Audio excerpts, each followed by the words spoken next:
नगर परिषद आणि नगरपंचायत निवडणुकीची मतमोजणी ढकलली पुढे। सगळी मतमोजणी आता 21 डिसेंबरलाच होणार। हायकोर्टाच्या नागपूर खंडपीठाचा मोठा निर्णय।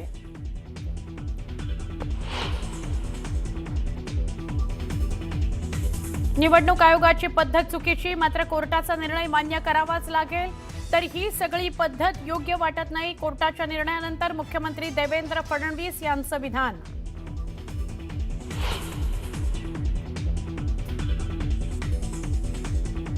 सिंधुदुर्ग जिल्ह्यातल्या मालवणमध्ये हाय व्होल्टेज ड्रामा। मतदानापूर्वी पैसे वाटप करणाऱ्यांना शिवसैनिकांनी पकडलं। पोलीस कारवाई करत नसल्यानं निलेश राणेंचा पोलीस ठाण्यातच ठाण मांडून।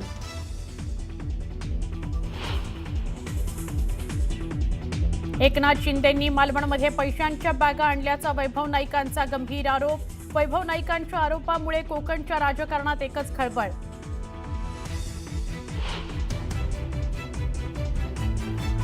शिंदे मालवणात आले, येताना बॅगेतून काय आणलं? भाजपच्या थैल्यांना बॅगेनं उत्तर, असं म्हणत संजय राऊतांचा ट्विटच्या माध्यमातून शिंदेंवर घणाघात।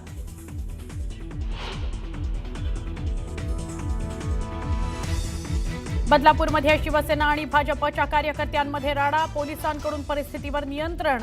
मतदान केंद्राबाहेर बंदोबस्त।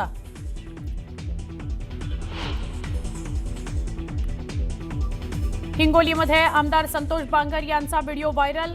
मतदान केंद्रात चक्क मतदान कसं करायचं या संदर्भात संतोष बांगर माहिती देत असल्याचं व्हिडिओतून स्पष्ट।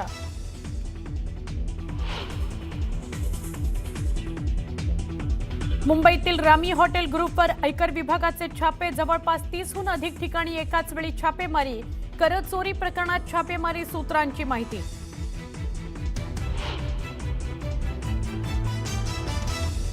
अहिल्यानगरमधील बांबू गल्लीमध्ये एका गोदामाला भीषण आग। आगीत गोदामातील साहित्य जळून खाक। शॉर्ट सर्किटमुळे आग लागल्याचा प्राथमिक अंदाज।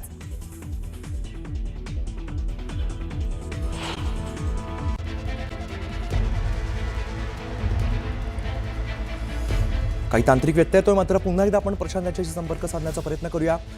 आज मतपेटीमध्ये अनेकांचं भवितव्य कैद होतंय आणि याचा निकाल जो आहे तो उद्या लागणार होता। सगळ्या उमेदवारांमध्ये त्याची उत्सुकता होती, त्याच्या पद्धतीची तयारी करण्यात आलेली होती। उद्या निकाल लागणार होता, मात्र आता हा निकाल, ही सगळी मतमोजणी 21 डिसेंबरला पार पडेल। ज्या प्रकारे मतमोजणी उद्या होणार होती ती आता नागपूर खंडपीठाने असा निर्णय दिलाय की एकत्रितरित्या 21 तारखेला, म्हणजे ज्या उर्वरित ज्या नगरपालिका होत्या त्यांची निवडणूक 20 तारखेला होणार होती, तर आता 21 तारखेला एकत्रित निकाल द्या, मतमोजणी 21 तारखेला होईल। अजून मी काही निकाल वाचलेला नाही, पण तो जर खंडपीठाने दिलेला निकाल असेल तर तो सर्वांना मान्यच करावा लागेल। पण आता जवळपास गेले 25-30 वर्ष किंवा त्याहीपेक्षा जास्त मी स्थानिक स्वराज्य संस्थांच्या निवडणुका पाहतोय, पण असं पहिल्यांदा घडतंय की घोषित केलेल्या निवडणुका पुढे चाललेल्या आहेत, त्याचे निकाल पुढे चाललेले आहेत। मला असं वाटतं की एकूणच ही जी काही सगळी पद्धती आहे, ही पद्धती काही फार योग्य वाटत नाही। अर्थात खंडपीठ स्वायत्त आहे, त्यांनी निकाल दिला तर तो सगळ्यांना मान्य करावा लागेल। इलेक्शन कमिशनही स्वायत्त आहे, पण यातनं जे उमेदवार आहेत, जे मेहनत करतात, इतके दिवस प्रचार करतात, त्या सगळ्यांना एक प्रकारे त्याचा भ्रमनिरास होतो आणि सिस्टीमच्या फेलियरमुळे त्यांची काही चूक नसताना त्या ठिकाणी अशा पद्धतीनं या सगळ्या गोष्टी होणं काही योग्य नाही आहे। मला असं वाटतं अजून खूप निवडणुका इलेक्शन कमिशनला घ्यायच्या आहेत। या सगळ्या प्रक्रियेमध्ये निवडणूक आयोगाने सुधार आणला पाहिजे आणि किमान पुढच्या निवडणुकांमध्ये तरी असं होणार नाही, हे निवडणूक आयोगाने बघितलं पाहिजे असं माझं मत आहे। राज्य निवडणूक आयोगाची चूक वाटते, कारण ज्या प्रकारे दिवस दिले नाही, अपील केल्यानंतर 3 दिवस द्यायचे होते, त्यानंतर काही निवडणुका पुढे ढकलल्या आणि आता हा निर्णय येतो कोर्टात 24। आता माझं तरी मत असं आहे की मी चूक म्हणणार नाही, माझं मत असं आहे की जो काही कायदा आहे त्याचं चुकीचं इंटरप्रिटेशन हे करण्यात आलेलं आहे। म्हणजे निवडणूक आयोगाचे वकील कोण आहेत मला माहीत नाही, विथ ऑल ड्यू रिस्पेक्ट अतिशय चुकीचं इंटरप्रिटेशन केलेलं आहे। कारण इतके वर्ष या निवडणुका आम्ही लढवतो आहोत, त्याचे नियम आम्ही बघितलेले आहेत। मीही अनेक वकिलांची त्याचा सल्लामसलत केलेली आहे। माझं मत आहे की हे चुकीचं इंटरप्रिटेशन आहे आणि त्यातनं ही निवडणुकीची सगळी प्रक्रिया, कारण मी पुन्हा एकदा सांगतो की ज्या ठिकाणी सगळ्या गोष्टी फॉलो झालेल्या आहेत अशा ठिकाणी कोणीतरी कोर्टात गेलं आणि कोर्टाने त्याला दिलासाही दिला नाही, तरी तो केवळ कोर्टात गेला म्हणून त्या ठिकाणी निवडणुका पुढे नेणं हे कुठल्याच तत्वात बसत नाही. हे अतिशय चुकीचं घडलेलं आहे. पण ठीक आहे, आता मी त्याच्यावर अधिक बोलणार नाही. या संदर्भात माझी पर्सनल नाराजी ही मी कालही प्रगट केलेली आहे आणि ते कायद्यावर आधारित आहे. माझी काही इलेक्शन कमिशनवर नाराजी नाही आहे. माझी नाराजी कायदेशीररित्या होत नाही याच्यावर आहे. सर हिंदी में एनएससी में या ठिकाणी हे मतदान झालेलं, या ठिकाणी आज मतदान होतं. आता 20 तारखेपर्यंत सरसकट सगळीकडेच आचारसंहिता मुद्दा आता परत एकदा उपस्थित राहतोय, कारण की निकाल या 21 तारखेला येणार आहे.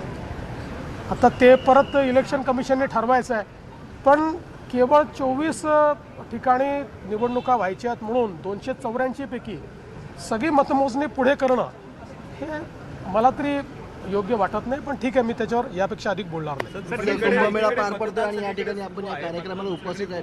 त्याचा प्रश्न देखील उपस्थित झालेला आहे. संतोष बांगर स्वतः जाऊन अशा पद्धतीच्या तिथे मतदान करा अशा पद्धतीचं सूचना देतात वगैरे. मला असं वाटतं की किमान लोकप्रतिनिधींनी लोकशाहीची चाड ठेवली पाहिजे आणि लोकप्रतिनिधींनी निवडणुकांमध्ये आपण कसं वागतो आहोत, आपण काय संकेत देतो आहोत, काय संदेश देतो आहोत याचा विचार केला पाहिजे, असं माझं मत आहे. पैशांचे आरोप मोठ्या प्रमाणात आले. कोकणात काल सुद्धा पैशांचे आरोप आहेत ते मोठ्या प्रमाणात झालेले पाहायला मिळतात. पैसे वाटप करताना एकीकडे काही सगळेच एकमेकावर आरोप करतात. या संदर्भात निवडणूक आयोग आणि पोलीस हे दोघेही सतर्क आहेत. कुठे गडबड झाली तर त्या ठिकाणी जी काही कायदेशीर कारवाई आहे ती कारवाई देखील चाललेली आहे. मला असं वाटतं की ओव्हरऑल जर आपण बघितलं तर या निवडणुका शांतपणे पार पाडलेल्या आहेत.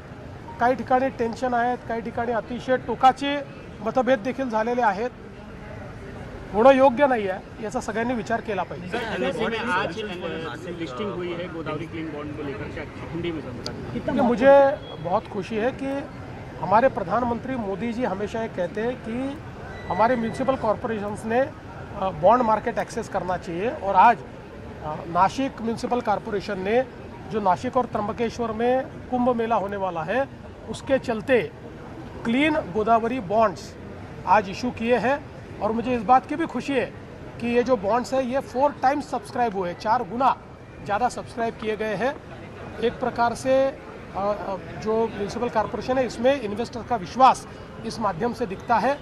और इन बॉन्ड्स को इशू करने के लिए केंद्र सरकार ने भी बड़ा इंसेंटिव दिया है. 26 करोड़ रुपए इंसेंटिव के रूप में अब म्यूनिसिपल कॉरपोरेशन को मिलेंगे. और साथ साथ अर्बन चैलेंज फंड को भी एक्सेस म्यूनिसिपल कॉरपोरेशन कर पाएगी. तो कुंभ मेला तक बहुत महत्वपूर्ण कार्य इस माध्यम से म्यूनिसिपल कॉरपोरेशन करेगी. सर क्या और भी आने वाले समय तर उद्या होणारी मतमोजणी आता 21 डिसेंबरला होणार आहे. या संदर्भात मुख्यमंत्री देवेंद्र फडणवीस यांची प्रतिक्रिया सध्या आपण ऐकली. आमचे प्रतिनिधी प्रशांत लीला रामदास सध्या आपल्यासोबत आहेत. त्यांच्याकडे जो प्रशांत, आपण बघतोय मतमोजणी जी आहे ती आता सगळी 21 डिसेंबरला पार पडणार आहे.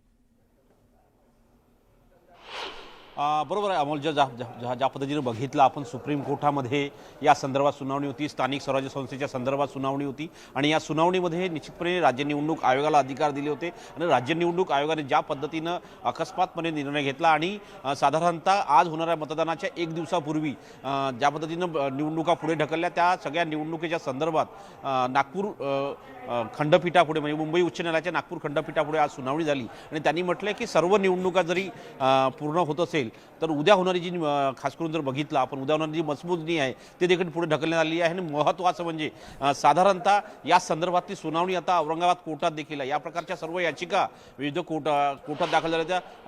औरंगाबाद उच्च न्यायालयामध्ये म्हणजे औरंगाबाद खंडपीठामध्ये दाखल झाली होती, त्यानंतर नागपूर खंडपीठामध्ये दाखल झाली होती. आणि आता जर बघितलं आपण तर थेट आता एक मोठा निर्णय नागपूर खंडपीठाने दिला. त्यांनी म्हटलेलं आहे स्ट्रेट की नगर परिषद आणि नगरपंचायतच्या ज्या निवडणुका झालेल्या आहेत त्याची मतमोजणी आता 21 डिसेंबरला होईल आणि ही एकत्रित मतमोजणी असेल. म्हणजे आता आज झालेलं मतदान आणि त्यानंतर 20 तारखेला होणारं मतदान, या दोनही मतदानाच्या दिवशीची जी मतमोजणी आहे ती 21 डिसेंबरला होणार आहे. याचा अर्थ असा होतो की राज्य निवडणूक आयोगाने जो निर्णय घेतला त्याला सर्वत्र त्याच्यावरची टीका होत आहे. एकीकडे देवेंद्र फडणवीस यांनी टीका केली, सुप्रिया सुळे यांनी टीका केली. सुप्रिया सुळेने तर थेट मागणीच केलेली आहे की ही निवडणूकच रद्द करण्यात यावी, कारण ज्या पद्धतीनं पैशाचा व्यवहार या प्रकरणात होत आहे. तर त्यामुळे या सगळ्या प्रकरणामध्ये अत्यंत महत्त्वाचा निर्णय आता मुंबई उच्च न्यायालयाच्या नागपूर खंडपीठाने दिला आहे आणि येत्या 21 डिसेंबरला आता मतमोजणी होणार आहे. प्रशांत, हा सगळा जो कार्यक्रम आहे, निवडणूक कार्यक्रम, तो आता मतमोजणीची ती 21 डिसेंबरला पार पडणार आहे. धन्यवाद या सगळ्या सविस्तर माहितीसाठी.